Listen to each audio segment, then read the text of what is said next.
A new firmware update is out for the ExpertPower 6.5 kilowatt hybrid inverter. In this video, we will show you the simple steps needed to update your device. You'll need the inverter itself and a PC or laptop running Windows. Provided with the inverter is an RS-232 to Ethernet cable. However, you'll need to acquire an additional RS-232 male port to USB adapter.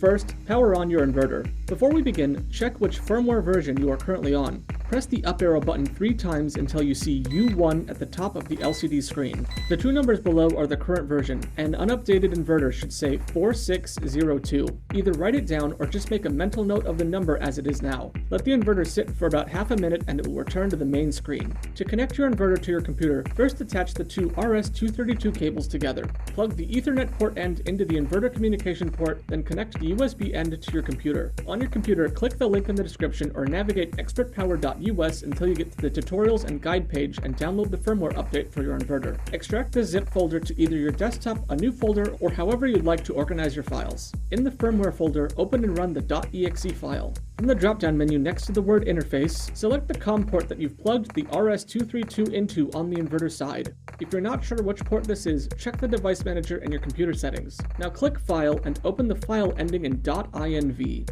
Click Update Firmware. After a moment to start up, you can leave the program running. This could take about 5 minutes, but every machine is different and slower old computers might take longer. While the inverter is updating, the LCD screen should display the text UPG and Yes. Once finished, you can exit the program. On the inverter screen, it will have gone back to the home screen, so just press the up button as before to check the new version number. It should now say 4604 as of the time of this video's upload. If you're watching this in the future, check the tutorials and guide page for an accurate version number. With that, your inverter is updated and ready to use.